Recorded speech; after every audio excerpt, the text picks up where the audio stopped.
যাব, আমি মহিলা পর্দার সঙ্গে যাব। কারণ কোন জিনিস কেন খাবো? পুরুষ পর ছেলে একটা জিনিস আমাকে খাওয়াচ্ছে, ওই খাওয়াটা হারাম। আমি মদ খাই না, আর আমার বন্ধু আমাকে আইসক্রিম খাওয়াচ্ছে, এটা জায়েজ হবে? বন্ধুর সঙ্গে যদি কথা বলা না জায়েজ হয়, হারাম হয়, তার সঙ্গে দেখা করা যদি হারাম হয়, সেই বন্ধু ফ্রি ফ্রি খাওয়াচ্ছে, ওই খাওয়াটা জায়েজ হয়ে যাবে? খাওয়াটা হারাম। আমি কারোর সাইকেলে উঠবো না, কারোর হাতে হাত দেব না। আমিও ছেলে হয়ে কোনো মেয়েকে আমার সাইকেলে দেব না। আমি আমার চরিত্রকে পাকিজা রাখবো, আমার চরিত্রকে উন্নত রাখবো। ইসলাম এরকম গায়ে গুজরা নয়। আমাদের সবার বাপের ঠিক আছে কিনা? ইসলাম এইরকম যে ফ্রান্স আজ বড় বড় কথা বলছে, সমীক্ষা দুনিয়ায় জারজ সন্তানের নাম্বার 1 হচ্ছে এই আমাদের ফ্রান্স। জারজ সন্তান, ওখানে 61% বাচ্চার বাপ নাই। তারা দুনিয়াকে সভ্যতা শেখাচ্ছে। ফ্রান্স, তারা বলে ইসলাম সংকটে। ফ্রান্স সংকটে হতে পারে, তার প্রেসিডেন্ট ম্যাক্রো রাজনৈতিক সংকটে হতে পারে, ইসলাম সংকটে। আরে ইসলামের সঙ্গে যে পাঙ্গা নিচ্ছে, আবু জেহেলের মতো প্রথমেই তার উইকেট পড়বে ইনশাআল্লাহ। আবু জেহেলের মতো প্রথমেই তার উইকেট পড়বে। ফ্রান্স দুনিয়ায় সন্ত্রাসের হুই ফেলেছে, সন্ত্রাসের নোংরা খেলা খেলেছে। ইতিহাস সাক্ষী রয়েছে, আমাদের মুসলিম দেশগুলোতে ফ্রান্স যা অত্যাচার করেছে, গণহত্যা করেছে, লুটপাট করেছে, ইতিহাসে বিরল বিরল। এইরকম দৃষ্টান্ত পাওয়া যায় না। এইরকম নোংরা ফ্রান্স, দুনিয়ায় যত জঘন্য সভ্যতা, যত নোংরা সভ্যতা, যত উলঙ্গ কালচার, সবার স্রষ্টা হচ্ছে এই ফ্রান্স। নোংরামির উৎস, নোংরামির মদতদাতা, ফ্যাশনের নামে অর্ধনগ্ন আর নগ্ন সভ্যতাকে এরাই সব থেকে আগে প্রমোট করছে দুনিয়াতে। তারা কিনা মানুষকে শান্তির কথা বলছে। হ্যাঁ, আফ্রিকার এখনো বিভিন্ন দেশে, মধ্যপ্রাচ্যের এখনো বিভিন্ন দেশে সরাসরি প্রভাব খাটাচ্ছে। আফ্রিকার এখনো বিভিন্ন দেশে নিজের সেনা রেখে দিয়েছে। মালি থেকে সোনা, খনিজ সম্পদ এখনো লুট করে যাচ্ছে। আর আল্লাহ তাআলা ওই আবু জেহেলের মতো এর গালে চড় মেরে মেরে শিক্ষা দিচ্ছে। মালিকে নিজেদের এজেন্ট পাঠিয়েছে ফ্রান্স। তার ভিতরের একজন মহিলা, তার নাম সুফি, সেখানে পাঠানো হয়েছে মালি, আফ্রিকার মুসলিম দেশ। সে সেখানে খ্রিস্টান করবে আর সকলকে ইসলাম থেকে, ঈমান থেকে ফিরিয়ে আনবে।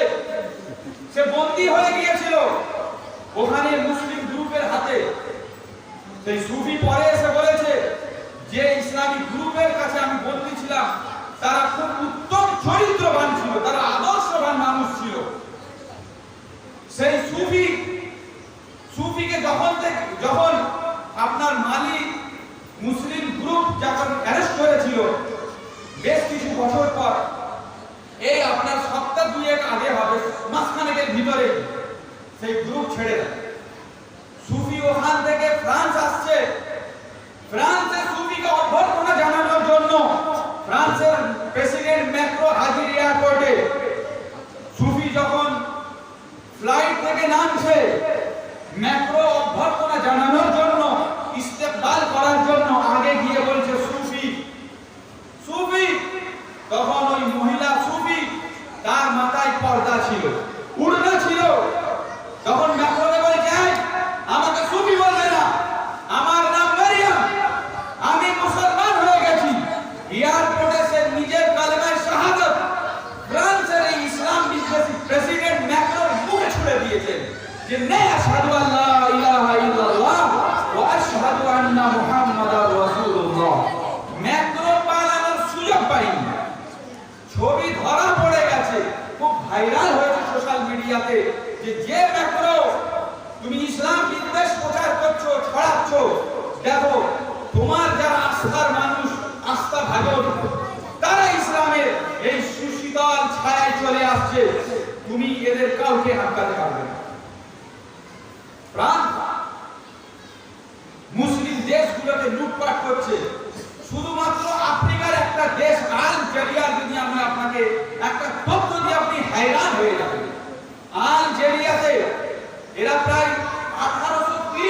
থেকে এরা সেখানে আপনার দখলদারি করে রয়েছে। আলজেরিয়া বলছে 1830 100 বছরের বেশি বছর পর, মানে 1954 থেকে সম্ভবত তারা স্বাধীনতা আন্দোলন শুরু করে। আলজেরিয়া মুসলমান, সেখানে 99% আবাদি জনসংখ্যাই হচ্ছে মুসলমান। তো 1954 পর থেকে যখন তারা স্বাধীনতা আন্দোলন শুরু করে, ফ্রান্সকে ওখান থেকে তাড়ানোর জন্য যখন আন্দোলন শুরু করে, বলছে 10 বছরের ভিতরে এই ফ্রান্স, যার একটা টিচার, যে টিচার কলঙ্ক টিচারের নামে, সেই একটা টিচারের জান চলে যেতে যে ফ্রান্সের খুব কষ্ট হচ্ছিল, সেইটাকে তারা সন্ত্রাস বলে দেখে দিচ্ছিল, সেই ফ্রান্স আলজেরিয়া ওই 10 বছরে সমীক্ষা বলছে 10 লক্ষ মুসলমানের গণহত্যা করে। ফ্রান্স কতগুলো 10 লক্ষ মুসলমানকে হত্যা করে, তাদের গণকবর আলজেরিয়ায় একটা জায়গায় শত শত মুসলমানের কবর। ফ্রান্স এইখানে ক্ষান্ত হয়নি, আরো আপনি আশ্চর্য হবেন ফ্রান্সের কাণ্ড কারখানা শুনে। তারপরে কি করেছে, এই যে ওরা নিজেদের ফ্রিডমের জন্য লড়াই চালিয়েছিল, এর যারা নেতৃবৃন্দ ছিল, বড় বড় লিডার নেতা যারা মুজাহিদ ছিল, ফ্রান্স তাদেরকে হত্যা করে তাদের খুলিগুলোকে ফ্রান্সে পাঠিয়েছে মিউজিয়ামে রাখতে। কত বড় নিষ্ঠুরতা, কত বড় কঠোরতা! সে আজ আমাদেরকে সন্ত্রাস করে দেখে দিচ্ছে। 10 লক্ষ মুসলমানকে তোমরা হত্যা করেছো, আর কতগুলো খুলি ফ্রান্সের মিউজিয়ামে রেখে দিয়েছে, প্রায় 33,000 খুলি। কতগুলো? 33,000 খুলি। আলজেরিয়া আজও পর্যন্ত বলছে, তোমরা আমাদের মুজাহিদ আর আমাদের স্বাধীনতা সংগ্রামীদের অপমান করা ছেড়ে দাও, তোমাদের মিউজিয়ামে এই 33,000 খুলি আমাদেরকে দিয়ে দাও, এদেরকে আর অসম্মান করো না। ফ্রান্স এখনো সেই সমস্ত খুলি তাদেরকে ফিরিয়ে দিচ্ছে না। ওই খুলিতে ফ্রান্স নাম্বারিং করে রেখেছে, 1 নম্বর 2 নম্বর, হ্যাঁ, ওই রকম দেখা যাবে। আপনারা ইউটিউব সার্চ করবেন, 32,000 অত, 32,000 অত, 30,000 অত, সমস্ত খুলিতে নাম্বারিং করা রয়েছে। আর মিউজিয়ামে সমস্ত বক্স সিস্টেম করা রয়েছে, নাম্বারিং, এবং সেই কোন মুজাহিদ কোন সংগ্রামীর মাথা তার নামও লেখা রয়েছে। ইদানিং এই সপ্তাহখানেক হয়েছে, মনে হচ্ছে না মাসখানেক হবে, ফ্রান্স নাকি 24টা মাত্র খুলি আলজেরিয়ার হাতে এরা পাঠিয়েছে। আপনি বলুন, এর থেকে বড় নিষ্ঠুরতা, এর থেকে বড় সন্ত্রাসবাদ আর কি হতে পারে? তোমরা মুসলমানদেরকে শুধু হত্যাও করোনি, তোমরা 33,000-এর বেশি মুসলমানের খুলি তোমরা নিজেদের গর্বের জন্য এই সমস্ত মুসলমানকে তোমরা মেরেছো। আর তোমাদের পরবর্তী জেনারেশন, তার বাপ দাদারা গণহত্যা চালিয়েছে, দুনিয়াকে দেখানোর জন্য তোমরা সেই সমস্ত খুলিকে ফ্রান্সের মিউজিয়ামে তোমরা জায়গা দিয়েছো। এর থেকে লজ্জা, এর থেকে নিষ্ঠুরতা আর এর থেকে বড় সন্ত্রাসবাদের নমুনা দুনিয়ায় আর কিছু হতে পারে না। তারা আমাদেরকে সন্ত্রাসবাদের শিক্ষা দিচ্ছে। মুসলমানেরা, এই ফ্রান্স বা যে কোনো শক্তির জেগে রাখা উচিত, মুসলমানেরা নিজেদের নবীর ব্যাপারে, নিজেদের নবীর বিরুদ্ধে একটা বাক্য কেন, একটা শব্দ পর্যন্ত সহ্য কখনো করতে পারবে না। একটা শব্দ মুসলমানেরা সহ্য করবে না। এই দুনিয়া আল্লাহ রসুলের বিধান অনুযায়ী চলবে, কোন মানুষের মন গড়া বিধান অনুযায়ী চলবে না। তোমরা আমাদের জান নষ্ট করছো, আমাদের মাল লুটপাট করছো, তাতেও ক্ষান্ত না হয়ে তোমরা এখন বিভিন্ন জিনিসে আমাদের কাছ থেকে, মুসলিম বিশ্বের কাছ থেকে ফ্রান্স ধাক্কা খাচ্ছে। মুসলিম বিশ্বের কাছে ফ্রান্স ধাক্কা খেয়ে আমাদের জান নষ্ট করে, আমাদের মাল নষ্ট করে। এখন আমাদের মান ইজ্জত, শুধু আমাদের মান ইজ্জত হলে হতো, আমাদের মান ইজ্জত যার সাদকাতে সেই প্যারা হাবিব সাল্লাল্লাহু আলাইহি ওয়াসাল্লামের মান সম্মানের উপরে ওরা হামলা চালাচ্ছে, ওরা আক্রমণ করছে, এইটা কখনোই মেনে নেওয়া যায় না। জাতিসংঘ পর্যন্ত ফ্রান্সকে তার এই সমস্ত কর্মকাণ্ড থেকে বিরত থাকতে বলেছে। রাশিয়া পর্যন্ত নিন্দা জানিয়েছে, রাশিয়া পর্যন্ত হুমকির ছলে ফ্রান্সকে বলেছে তোমরা তোমাদের এই সমস্ত কার্টুনগুলো প্রকাশ করা বন্ধ করো। ওই জন্য মুসলমান আমাদেরকে আমাদের মর্যাদা বুঝতে হবে। আল্লাহ রাসূল সাল্লাল্লাহু আলাইহি ওয়াসাল্লামের সুন্নাত আমাদেরকে জিন্দা করতে হবে। আজ আমরা কেন এত কমজোর হয়ে যাচ্ছি সুন্নতকে জিন্দা করার জন্য? ওই জন্য আমরা সুন্নত জিন্দা করি, পাকিজা আমরা সমাজ তৈরি করি, পবিত্র সমাজ তৈরি করি, মিল মুহাব্বতের সমাজ তৈরি করি, যেখানে নোংরামি থাকবে না, বেহায়াই থাকবে না, অশান্তি থাকবে না, একে অপরের প্রতি ক্রিটিসাইজ আমাদের থাকবে না, একে অপরকে মোড়ে মোড়ে আপনার সাহায্য হবে, সহযোগিতা হবে। রাসূলুল্লাহ সাল্লাল্লাহু আলাইহি ওয়াসাল্লামের আমরা সিরাতুন নবীর জলসাতে আজ আমরা এই অঙ্গীকার করি, আর ইনশাআল্লাহ এইটা আমাদের ঈমানকে নাড়িয়ে দিয়েছে। রাসূলের প্রতি আমাদের মুহাব্বতের একটা পরীক্ষা চাচ্ছে। ওই জন্য আমরা কিন্তু ইনশাআল্লাহ এবারে ইরাদা করব, করোনা পরিস্থিতি তা না হলে তো আমরা বাইরে অনেক মিছিল করে নিতাম। ঠিক আছে, আমরা বাইরে মিছিল করব না, কিন্তু আমরা আমাদের ঈমানকে মজবুত করি। আল্লাহ রাসূলের বারবার জিকির আর আলোচনা করে আমাদের মুহাব্বত গুলোকে বাড়িয়ে নিই। হযরত ইমাম মালিক রাহমাতুল্লাহি আলাইহি বলেছেন, মা বাকা আল উম্মতি বাদা শাতমিন নবী সাল্লাল্লাহু আলাইহি ওয়াসাল্লাম। কোন উম্মতে দুনিয়ায় বেঁচে থাকার আর অধিকার তখন থাকে না যখন তার নবীকে প্রকাশ্যে গালিগালাজ শুরু করে দেওয়া হয়।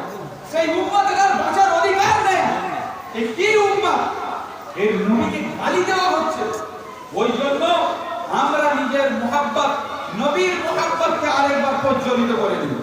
আমরা মহল্লায় মহল্লায়, আমরা পাড়ায় পাড়ায় আল্লাহ রাসূলের সিরাত আর আল্লাহ রাসূলের জীবনীর নামে আমরা ইনশাআল্লাহ জলসা করব। ইনশাআল্লাহ কোনো খরচ থাকবে না, আমাদের খরচের দরকার না, কিন্তু আমরা আল্লাহ রাসূলের কমসে কম একটা মাইক, দুটো বক্স নিয়ে হুজুরের আমরা সিরাতুন নবীর জলসা করব। আমাদের ছেলে ছেলে, বাচ্চা বাচ্চা, আমাদের যুবক যুবতী সবার ভিতরে সব থেকে শ্রেষ্ঠ আল্লাহ রাসূল হবে, আল্লাহ রাসূলের মুহাব্বত হবে। ওই জন্য আমরা প্রত্যেক দিন আল্লাহ রাসূলের হাদিস পড়ার অভ্যাস করি। আমরা দুই একটা নোট নিয়ে যাই, আল্লাহ রাসূলের হাদিস প্রত্যেক দিন আমরা পড়া অভ্যাস করি, মসজিদে পড়ি, আর আমরা প্রত্যেকের বাড়িতে হাদিস পড়ার অভ্যাস করি। প্রত্যেক দিন আমার বাড়ি যেন কোনোদিন না খালি যায়, আমার রাসূলের হাদিস সেদিনকে আমার বাড়িতে পড়া হবে। আমার সমস্ত বাচ্চা, আমার বাড়ির সমস্ত সদস্যকে নিয়ে আমরা বাড়িতে নবীর হাদিস, নবীর বাণী পড়বো, একটা হলেও কমসে কম পড়বো। আর আল্লাহ রাসূলের জীবনী আমাদেরকে পড়তে হবে। এই রকম মহামানব, এই রকম শ্রেষ্ঠ মানব, এই রকম সফল মানব, এই রকম দুনিয়ার ভিতরে আমূল পরিবর্তন আর নবজাগরণ সৃষ্টিকারী মানবের জীবনী আমি যদি না পড়ি, কমসে কম আমার জন্য এটা বহু বড় ক্ষতি। এইটা আমাকে মনে করতে হবে। আমরা কে আছি? নবী সাল্লাল্লাহু আলাইহি ওয়াসাল্লামের ছোট হোক বড় হোক কোন জীবনী আমি পড়ে রেখেছি এরকম হাত তুলি, যে হুজুর সাল্লাল্লাহু আলাইহি ওয়াসাল্লামের পূর্ণাঙ্গ জীবনী আমি কমসে কম একবার পড়েছি। কে আছে হাত তুলি? হুজুর সাল্লাল্লাহু আলাইহি ওয়াসাল্লামের জীবনী, মাশাআল্লাহ, সুবহানাল্লাহি ওয়া বিহামদিহি সুবহানাল্লাহিল আযীম। হুজুরের জীবনী পড়ুন, আপনি ওখান থেকে অনেক রসদ পাবেন। কিভাবে একটা জাতি মাত্র 23টা বছরে সুপার পাওয়ার জাতিতে পরিণত হয়ে যায়। আল্লাহ রাসূল সাল্লাল্লাহু আলাইহি ওয়াসাল্লাম যখন দুনিয়া থেকে গিয়েছিলেন তখন দুনিয়ার আর কোনো পাওয়ার ছিল না, মুসলমানদের একেবারে ঘাড় মতো এতটুকু হয়ে গেছে। হযরত আবু বকর সিদ্দিক রাদিয়াল্লাহু তাআলা যখন ক্ষমতায় আসেন সকলেই ভয় পেয়ে যাচ্ছিলেন, হযরত উমরও। কিন্তু হযরত উমর বলেন না, রাসূলুল্লাহ সাল্লাল্লাহু আলাইহি ওয়াসাল্লাম যে অভিযানের জন্য সিলেকশন করে গেছেন তার উপরে কাজ হবে, সুতরাং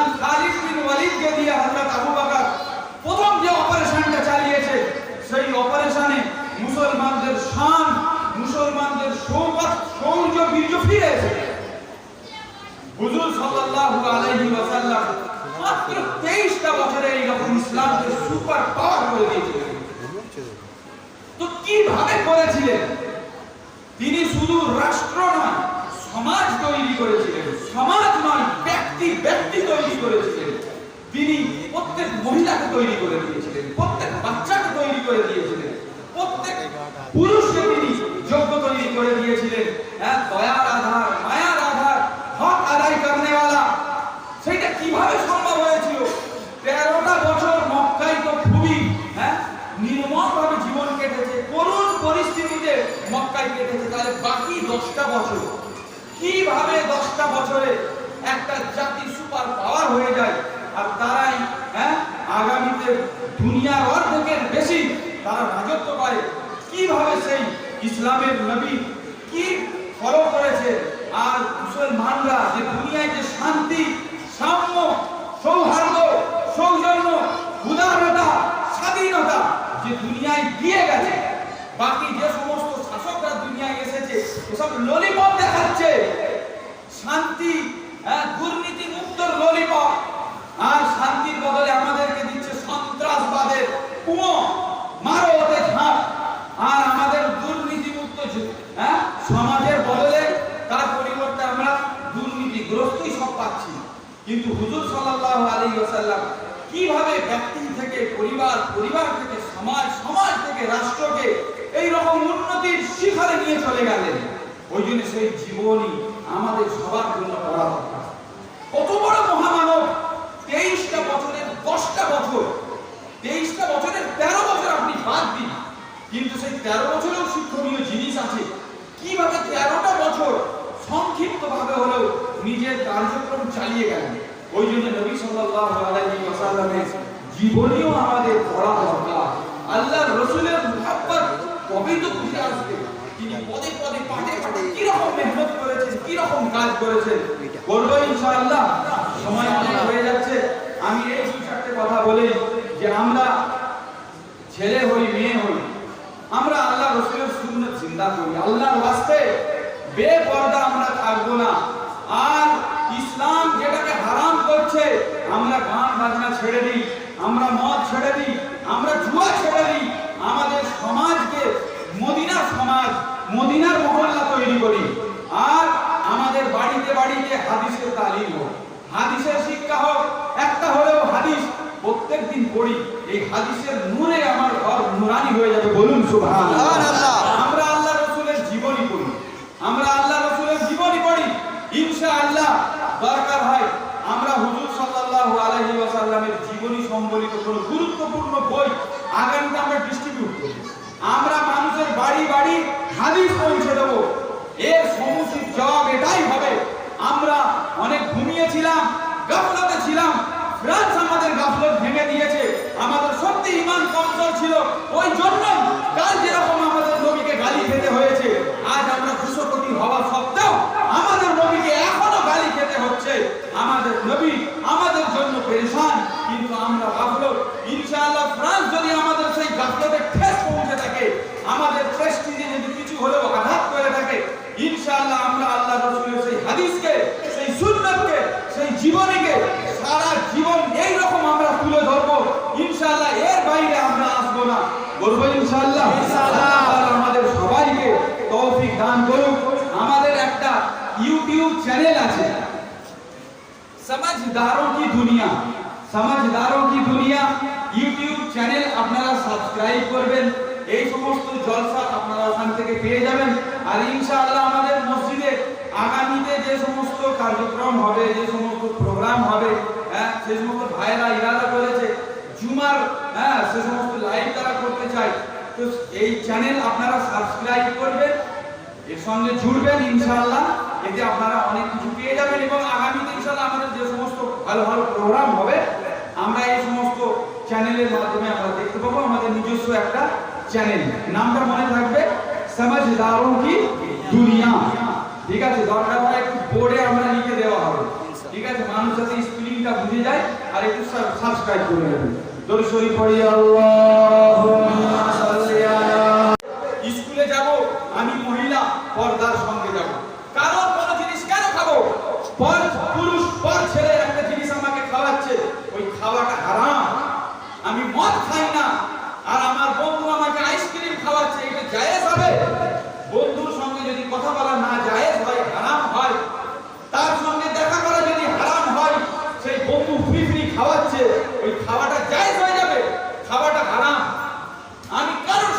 উঠবো না, কারোর হাতে হাত দেবো না।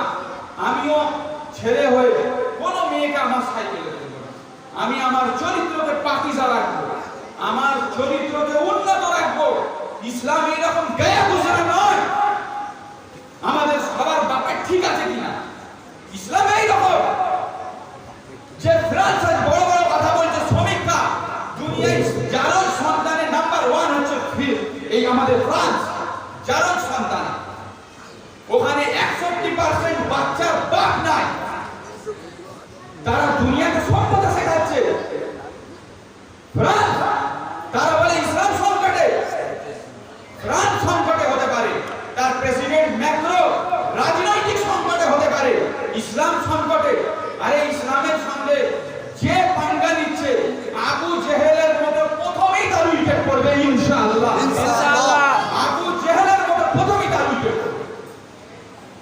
ফ্রান্স দুনিয়ায় সন্ত্রাসের হুই ফেলেছে, সন্ত্রাসের নোংরা খেলা খেলেছে। ইতিহাস সাক্ষী রয়েছে, আমাদের মুসলিম দেশগুলোতে ফ্রান্স যা অত্যাচার করেছে, গণহত্যা করেছে, লুটপাট করেছে, ইতিহাসে বিরল বিরল এইরকম দৃষ্টান্ত পাওয়া যায় না।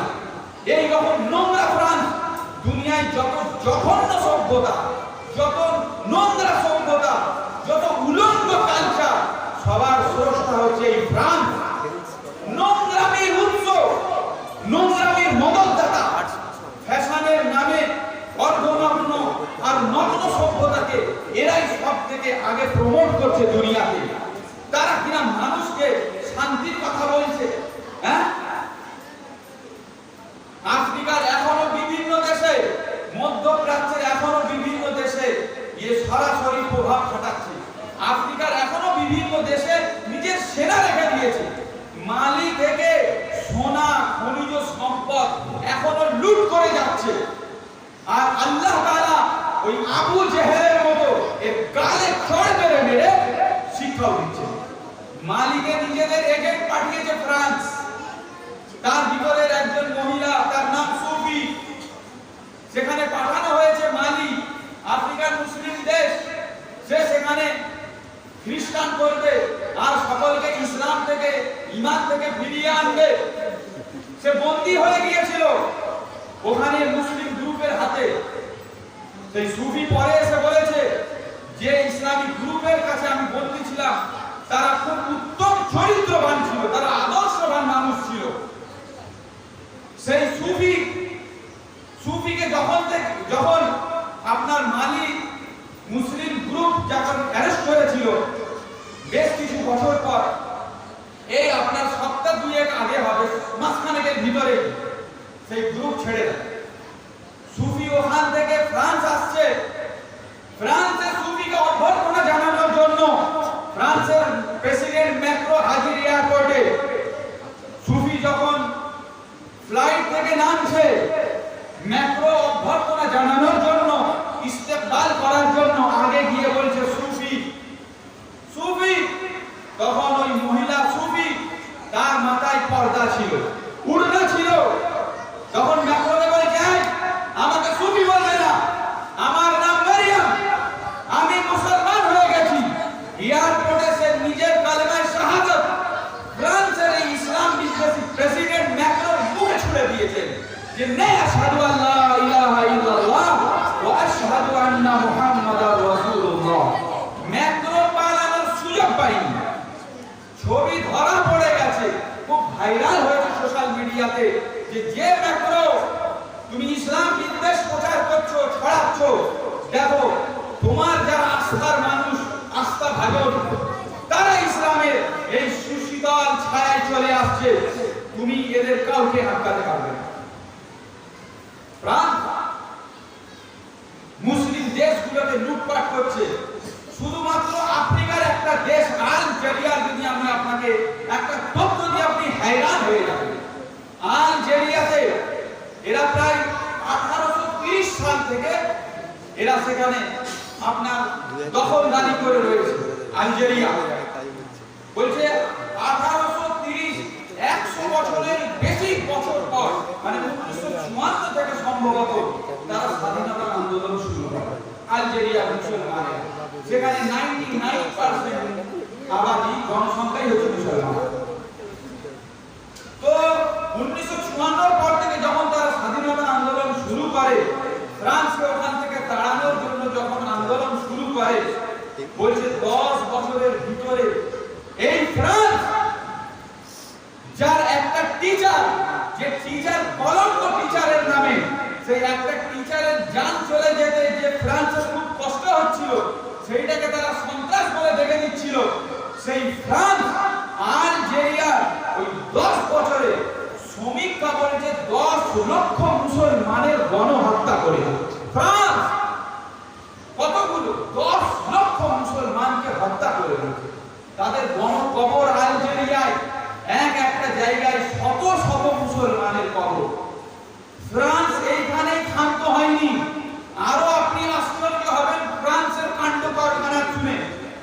তারপরে কি করেছে, এই যে ওরা নিজেদের ফ্রিডমের জন্য লড়াই চালিয়েছিল, এর যারা নেতৃবৃন্দ ছিল, বড় বড় লিডার নেতা যারা মুজাহিদ ছিল, ফ্রান্স তাদেরকে হত্যা করে তাদের খুনিগুলোকে ফ্রান্সে পাঠিয়েছে মিউজিয়ামে রাখতে।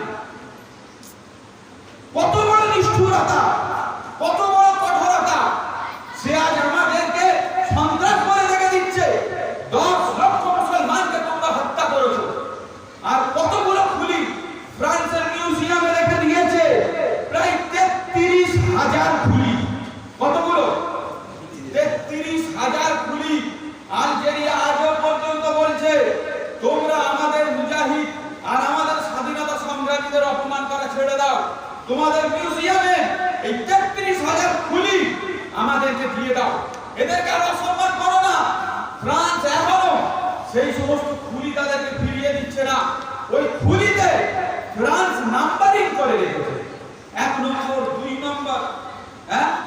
ওই রকম দেখা যাবে, আপনারা ইউটিউব সার্চ করবেন, 32,000 অটো, 32,000 অটো, 30,000 অটো, সমস্ত খুনিতে নাম্বারিং করা রয়েছে। আর মিউজিয়ামে সমস্ত বক্স সিস্টেম করা রয়েছে, নাম্বারিং, এবং সেই কোন মুজাহিদ কোন সংগ্রামীর মাথা তার নামও লেখা রয়েছে। ইদানিং এই সপ্তাহখানেক হয়েছে, মনে হচ্ছে না মাসখানেক হবে, ফ্রান্স নাকি 24টা মাত্র খুনি আলজেরিয়ার হাতে এরা পাঠিয়েছে। আপনি বলুন, এর থেকে বড় নিষ্ঠুরতা, এর থেকে বড় সন্ত্রাসবাদ আর কি হতে পারে? তোমরা মুসলমানদেরকে শুধু হত্যাও করোনি, তোমরা 33,000-এর বেশি মুসলমানের খুনি, তোমরা নিজেদের গর্বের জন্য এই সমস্ত মুসলমানকে তোমরা মেরেছো। আর তোমাদের পরবর্তী জেনারেশন, তার বাপ দাদারা গণহত্যা চালিয়েছে, দুনিয়াকে দেখানোর জন্য তোমরা সেই সমস্ত খুনিকে ফ্রান্সের মিউজিয়ামে তোমরা জায়গা দিয়েছো। এর থেকে লজ্জা, এর থেকে নিষ্ঠুরতা আর এর থেকে বড় সন্ত্রাসবাদের নমুনা দুনিয়ায় আর কিছু হতে পারে না। তারা আমাদেরকে সন্ত্রাসবাদের শিক্ষা দিচ্ছে। মুসলমানেরা, এই ফ্রান্স বা যে কোনো শক্তির জেনে রাখা উচিত, মুসলমানেরা নিজেদের নবীর ব্যাপারে, নিজেদের নবীর বিরুদ্ধে একটা বাক্য কেন, একটা শব্দ পর্যন্ত সহ্য কখনো করতে পারবে না। একটা শব্দ মুসলমানেরা সহ্য করবে না। এই দুনিয়া আল্লাহ রসুলের বিধান অনুযায়ী চলবে, কোন মানুষের মন গড়া বিধান অনুযায়ী চলবে না। তোমরা আমাদের জান নষ্ট করছো, আমাদের মাল লুটপাট করছো, তাতেও ক্ষান্ত না হয়ে তোমরা এখন বিভিন্ন জিনিসে আমাদের কাছ থেকে, মুসলিম বিশ্বের কাছ থেকে ফ্রান্স ধাক্কা খাচ্ছে। মুসলিম বিশ্বের কাছে ফ্রান্স ধাক্কা খেয়ে আমাদের জান নষ্ট করে, আমাদের মাল নষ্ট করে। এখন আমাদের মান ইজ্জত, শুধু আমাদের মান ইজ্জত হলে হতো, আমাদের মান ইজ্জত যার সাদকাতে, সেই প্যারা হাবিব সাল্লাল্লাহু আলাইহি ওয়াসাল্লামের মান সম্মানের উপরে ওরা হামলা চালাচ্ছে, ওরা আক্রমণ করছে, এইটা কখনোই মেনে নেওয়া যায় না। জাতিসংঘ পর্যন্ত ফ্রান্সকে তার এই সমস্ত কর্মকাণ্ড থেকে বিরত থাকতে বলেছে। রাশিয়া পর্যন্ত নিন্দা জানিয়েছে, রাশিয়া পর্যন্ত হুমকির ছলে ফ্রান্সকে বলেছে, তোমরা তোমাদের এই সমস্ত কার্টুনগুলো প্রকাশ করা বন্ধ করো। ওই জন্য মুসলমান আমাদেরকে আমাদের মর্যাদা আল্লাহ রাসূল সাল্লাল্লাহু আলাইহি ওয়াসাল্লামের সুন্নাত আমাদেরকে জিন্দা করতে হবে। আজ আমরা কেন এত কমজোর হয়ে যাচ্ছি সুন্নতকে জিন্দা করার জন্য? ওই জন্য আমরা সুন্নত জিন্দা করি, পাকিজা আমরা সমাজ তৈরি করি, পবিত্র সমাজ তৈরি করি, মিল মুহাব্বতের সমাজ তৈরি করি, যেখানে নোংরামি থাকবে না, বেহায়াই থাকবে না, অশান্তি থাকবে না, একে অপরের প্রতি ক্রিটিসাইজ আমাদের থাকবে না, একে অপরকে মোড়ে মোড়ে আপনার সাহায্য হবে, সহযোগিতা হবে। রাসূলুল্লাহ সাল্লাল্লাহু আলাইহি ওয়াসাল্লামের আমরা সিরাতুন নবীর জলসাতে আজ আমরা এই অঙ্গীকার করি, আর ইনশাআল্লাহ এইটা আমাদের ঈমানকে নাড়িয়ে দিয়েছে। রাসূলের প্রতি আমাদের মুহাব্বতের এরা পরীক্ষা চাচ্ছে। ওই জন্য আমরা কিন্তু ইনশাআল্লাহ এবারে ইরাদা করব, করোনা পরিস্থিতি, তা না হলে তো আমরা বাইরে অনেক মিছিল করে নিতাম। ঠিক আছে, আমরা বাইরে মিছিল করব না, কিন্তু আমরা আমাদের ঈমানকে মজবুত করি। আল্লাহ রাসূলের বারবার জিকির আর আলোচনা করে আমাদের মুহাব্বত গুলোকে বাড়িয়ে নিই। হযরত ইমাম মালিক রাহমাতুল্লাহি আলাইহি বলেছেন, মা বাকা আল উম্মতি বাদা শাতমিন নবী সাল্লাল্লাহু আলাইহি ওয়াসাল্লাম। কোন উম্মতের দুনিয়ায় বেঁচে থাকার আর অধিকার তখন থাকে না যখন তার নবীকে প্রকাশ্যে গালিগালাজ শুরু করে দেওয়া হয়। সেই উম্মতের আর বাঁচার অধিকার নেই। এই কি উম্মত, এর নবীকে গালি দেওয়া হচ্ছে। ওই জন্য আমরা নিজের মুহাব্বত, নবীর মুহাব্বতকে আরেকবার প্রজ্বলিত করে দিই। আমরা মহল্লায় মহল্লায়, আমরা পাড়ায় পাড়ায় আল্লাহর রাসূলের সিরাত আর আল্লাহর রাসূলের জীবনীর নামে আমরা ইনশাআল্লাহ জলসা করব। ইনশাআল্লাহ কোনো খরচ থাকবে না, আমাদের খরচের দরকার না, কিন্তু আমরা আল্লাহ রাসূলের কমসে কম একটা মাইক, দুটো বক্স নিয়ে হুজুরের আমরা সিরাতুন নবীর জলসা করব। আমাদের ছেলে ছেলে, বাচ্চা বাচ্চা, আমাদের যুবক যুবতী সবার ভিতরে সবথেকে শ্রেষ্ঠ আল্লাহ রাসূল হবে, আল্লাহ রাসূলের মুহাব্বত হবে। ওই জন্য আমরা প্রত্যেক দিন আল্লাহ রাসূলের হাদিস পড়ার অভ্যাস করি। আমরা দুই একটা নোট নিয়ে যাই, আল্লাহ রাসূলের হাদিস প্রত্যেক দিন আমরা পড়া অভ্যাস করি, মসজিদে পড়ি, আর আমরা প্রত্যেকের বাড়িতে হাদিস পড়ার অভ্যাস করি। প্রত্যেক দিন আমার বাড়ি যেন কোনোদিন না খালি যায়, আমার রাসূলের হাদিস সেদিনকে আমার বাড়িতে পড়া হবে। আমার সমস্ত বাচ্চা, আমার বাড়ির সমস্ত সদস্যকে নিয়ে আমরা বাড়িতে নবীর হাদিস, নবীর বাণী পড়বো, একটা হলেও কমসে কম পড়বো। আর আল্লাহ রাসূলের জীবনী আমাদেরকে পড়তে হবে। এই রকম মহামানব, এই রকম শ্রেষ্ঠ মানব, এই রকম সফল মানব, এই রকম দুনিয়ার ভিতরে আমূল পরিবর্তন আর নবজাগরণ সৃষ্টিকারী মানবের জীবনী আমি যদি না পড়ি, কমসে কম আমার জন্য এটা বহু বড় ক্ষতি। এইটা আমাকে মনে করতে হবে। আমরা কে আছি? নবী সাল্লাল্লাহু আলাইহি ওয়াসাল্লামের ছোট হোক বড় হোক কোন জীবনী আমি পড়ে রেখেছি এরকম হাত তুলি, যে হুজুর সাল্লাল্লাহু আলাইহি ওয়াসাল্লামের পূর্ণাঙ্গ জীবনী আমি কমসে কম একবার পড়েছি। কে আছে হাত তুলি? হুজুর সাল্লাল্লাহু আলাইহি ওয়াসাল্লামের জীবনী, মাশাআল্লাহ, সুবহানাল্লাহি ওয়া বিহামদিহি সুবহানাল্লাহিল আযীম। হুজুরের জীবনী পড়ুন, আপনি ওখান থেকে অনেক রসদ পাবেন। কিভাবে একটা জাতি মাত্র 23টা বছরে সুপার পাওয়ার জাতিতে পরিণত হয়ে গেল।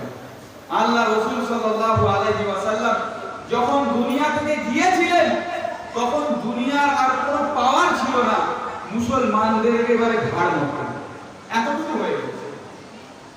হযরত আবু বকর সিদ্দিক রাদিয়াল্লাহু তাআলা যখন ক্ষমতায় আসেন সকলেই ভয় পেয়ে যাচ্ছিলেন, হযরত উমরও। কিন্তু হযরত উমর বলেন, না, রাসূলুল্লাহ সাল্লাল্লাহু আলাইহি ওয়াসাল্লাম যে অভিযানের জন্য সিলেকশন করে গেছেন তার উপরে কাজ হবে। সুতরাং খালিদ বিন ওয়ালিদকে দিয়ে হযরত আবু বকর প্রথম যে অপারেশনটা চালিয়েছে, সেই অপারেশনে মুসলমানদের শান, মুসলমানদের শৌকত, শৌর্য, বীর্য ফিরে এসেছে। হুজুর সাল্লাল্লাহু আলাইহি ওয়াসাল্লাম মাত্র 23টা বছরে এইরকম ইসলামকে সুপার পাওয়ার করে দিয়েছিলেন। তো কিভাবে করেছিলেন? তিনি শুধু রাষ্ট্র নয়, সমাজ তৈরি করেছিলেন। সমাজ নয়, ব্যক্তি তৈরি করেছিলেন। তিনি প্রত্যেক মহিলাকে তৈরি করে দিয়েছিলেন, প্রত্যেক বাচ্চাকে তৈরি করে দিয়েছিলেন, প্রত্যেক পুরুষকে তিনি যোগ্য তৈরি করে দিয়েছিলেন। দয়ার আধার, মায়ার আধার, হক আদায় করনেওয়ালা। সেটা কিভাবে সম্ভব হয়েছিল? 13টা বছর মক্কায় তো খুবই নির্মমভাবে জীবন কেটেছে, করুণ পরিস্থিতিতে মক্কায় কেটেছে। তাহলে বাকি 10টা বছর কিভাবে 10টা বছরে একটা জাতি সুপার পাওয়ার হয়ে যায়, আর তারাই আগামীতে দুনিয়ার অর্ধেকের বেশি তারা রাজত্ব পায়? কিভাবে সেই ইসলামের নবী কি ফলো করেছে, আর মুসলমানরা যে দুনিয়ায় যে শান্তি, সাম্য, সৌহার্দ্য, সৌজন্য, উদারতা, স্বাধীনতা যে দুনিয়ায় দিয়ে গেছে, বাকি যে সমস্ত শাসকরা দুনিয়ায় এসেছে এসব ললিপপ দেখাচ্ছে, শান্তি, দুর্নীতি মুক্তর ললিপপ, আর শান্তির বদলে আমাদেরকে দিচ্ছে সন্ত্রাসবাদের কুয়ো, মারো ওদের ঝাঁপ। আর আমাদের দুর্নীতি মুক্ত সমাজের বদলে তার পরিবর্তে আমরা দুর্নীতিগ্রস্তই সব পাচ্ছি। কিন্তু হুজুর সাল্লাল্লাহু আলাইহি ওয়াসাল্লাম কিভাবে ব্যক্তি থেকে পরিবার, পরিবার থেকে সমাজ, সমাজ থেকে রাষ্ট্রকে এই রকম উন্নতির শিখরে নিয়ে চলে গেলেন, ওই জন্য সেই জীবনী আমাদের সবার জন্য পড়া দরকার। কত বড় মহামানব! 23টা বছরের 10টা বছর, 23টা বছরের 13 বছর আপনি বাদ দিন, কিন্তু সেই 13 বছরেও শিক্ষণীয় জিনিস আছে। কিভাবে 13টা বছর সংক্ষিপ্ত ভাবে হলেও নিজের কার্যক্রম চালিয়ে গেলেন। ওই জন্য নবী সাল্লাল্লাহু আলাইহি ওয়াসাল্লামের জীবনীও আমাদের পড়া দরকার। আল্লাহর রাসূলের মুহাব্বত কবে তো বুঝে আসবে, তিনি পদে পদে পাঠে পাঠে কি রকম মেহনত করেছেন, কি রকম কাজ করেছেন, করব ইনশাআল্লাহ। সময় অনেক হয়ে যাচ্ছে, আমি এই 2-4টে কথা বলি যে আমরা ছেলে হই, মেয়ে হই, আমরা আল্লাহ রাসূলের সুন্নাত জিন্দা করি। আল্লাহর ওয়াস্তে বেপরদা আমরা থাকবো না। আর ইসলাম যেটাকে হারাম করছে, আমরা গান বাজনা ছেড়ে দিই, আমরা মদ ছেড়ে দিই, আমরা জুয়া ছেড়ে দিই, আমাদের সমাজকে মদিনার সমাজ, মদিনার মহল্লা তৈরি করি। আর আমাদের বাড়িতে বাড়িতে হাদিসের তালিম হোক, হাদিসের শিক্ষা হোক, একটা হলেও হাদিস প্রত্যেকদিন পড়ি। এই হাদিসের নূরে আমার ঘর নূরানি হয়ে যাবে, বলুন সুবহানাল্লাহ। আমরা আল্লাহ রাসূলের জীবনী পড়ি, আমরা আল্লাহ রাসূলের জীবনী পড়ি, ইনশাআল্লাহ দরকার হয় আমরা হুজুর সাল্লাল্লাহু আলাইহি ওয়াসাল্লামের জীবনী সম্বলিত কোনো গুরুত্বপূর্ণ বই আগামীতে আমরা ডিস্ট্রিবিউট করি। আমরা মানুষের বাড়ি বাড়ি হাদিস পৌঁছে দেব। এর সমুচিত জবাব এটাই হবে, আমরা অনেক ঘুমিয়েছিলাম, গাফলতে ছিলাম, ফ্রান্স আমাদের গাফলত ভেঙে দিয়েছে, আমাদের সত্যি ঈমান কমজোর ছিল, ওই জন্য কাল যেরকম আমাদের নবীকে গালি খেতে হয়েছে, আজ আমরা 200 কোটি হওয়া সত্ত্বেও আমাদের নবীকে এখনো গালি খেতে হচ্ছে। আমাদের নবী আমাদের জন্য পেরেশান, কিন্তু আমরা গাফলত। ইনশাআল্লাহ ফ্রান্স যদি আমাদের সেই গাফলতে ঠেস পৌঁছে থাকে, আমাদের প্রেস্টিজে যদি কিছু হলেও আঘাত করে থাকে, ইনশাআল্লাহ আমরা আল্লাহ রাসূলের সেই হাদিসকে, সেই সুন্নাতকে, সেই জীবনীকে সারা জীবন এই রকম আমরা তুলে ধরবো। ইনশাআল্লাহ এর বাইরে আমরা আসবো না, বলবো ইনশাআল্লাহ। আল্লাহ আমাদের সবাইকে তৌফিক দান করুন। আমাদের একটা ইউটিউব চ্যানেল আছে, समझदारों की दुनिया, समझदारों की दुनिया ইউটিউব চ্যানেল আপনারা সাবস্ক্রাইব করবেন। এই সমস্ত জলসা আপনারা ওখান থেকে পেয়ে যাবেন। আর ইনশাআল্লাহ আমাদের মসজিদে আগামীতে যে সমস্ত কার্যক্রম হবে, যে সমস্ত প্রোগ্রাম হবে, সেই সমস্ত ভাইরা ইরাদা করেছে জুমার সে সমস্ত লাইভ তারা করতে চায়, তো এই চ্যানেল আপনারা সাবস্ক্রাইব করবেন, এর সঙ্গে জুড়বেন ইনশাআল্লাহ। এতে আপনারা অনেক কিছু পেয়ে যাবেন এবং আগামীতে ইনশাআল্লাহ আমাদের যে সমস্ত ভালো ভালো প্রোগ্রাম হবে আমরা এই সমস্ত চ্যানেলের মাধ্যমে আমরা দেখতে পাবো। আমাদের নিজস্ব একটা চ্যানেল, নামটা মনে থাকবে, समझदारों की दुनिया। ঠিক আছে, দরকার হয় একটু বোর্ডে আমরা লিখে দেওয়া হবে, ঠিক আছে, মানুষ যাতে স্পেলিংটা বুঝে যায়। আর একটু সাবস্ক্রাইব করে নেবেন। দরুদ শরীফ পড়ি, আল্লাহুম্মা